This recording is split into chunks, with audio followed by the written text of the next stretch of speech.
what's the ugly truth, Brother Holmes? What's the real problem? Well, it's shrouded inside of the response that God gives to Samuel. In other words, it's not explicit, but with some effort we can understand what God means whenever he says, it's not you, it's me. For the benefit of those of you who have never been through a gentle breakup, you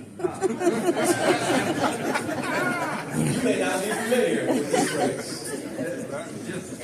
This phrase is generally used by people who are trying to let somebody down easy.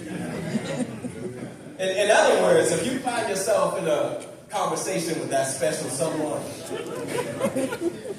I said if you find yourself in a conversation with that special someone in a public place, okay. If you find yourself in a conversation with that special someone in a public place after they've said, we need to talk. And then during the course of the conversation, you hear the phrase, it's not you, it's me. You might be in the middle of a break.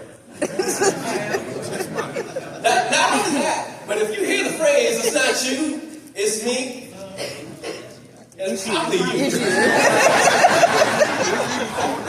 Okay? But because you're crazy, and crazy people like to pretend, I have to pretend that it's me. Y'all follow me? I have to pretend that it's me because you lack the capacity to understand and comprehend that it's you. So in order for me to save some time and some heartache, and because you're so self-centered and all the signs point to you, if I agree with the evidence like I did the last time, and say that it's you, we're going to be here all night. But if I just bite the bullets, if I just take the blame, then maybe we can get out of this, because it seems like the only way for you to agree with me is for me to say that I'm wrong. And since this is our last conversation anyway, and I'm not your wrong, it's not you, it's me. Y'all follow that? Okay, all right. Now, that is the spirit, if you will, of what God is saying inside of Samuel chapter 8. I know when these people say that they want a judge whenever you've been their judge the whole time.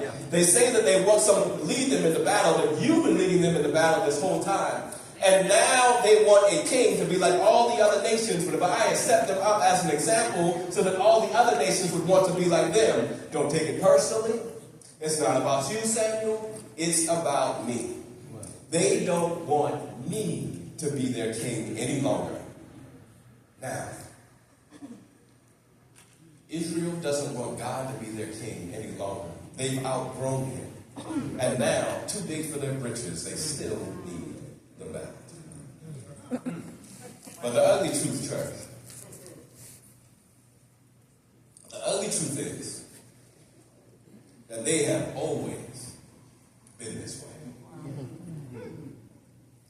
Ever since I brought them from Egypt. Ever since I brought them from Egypt, they have continually abandoned me and followed after other gods, and now they are giving you, Samuel, the same treatment.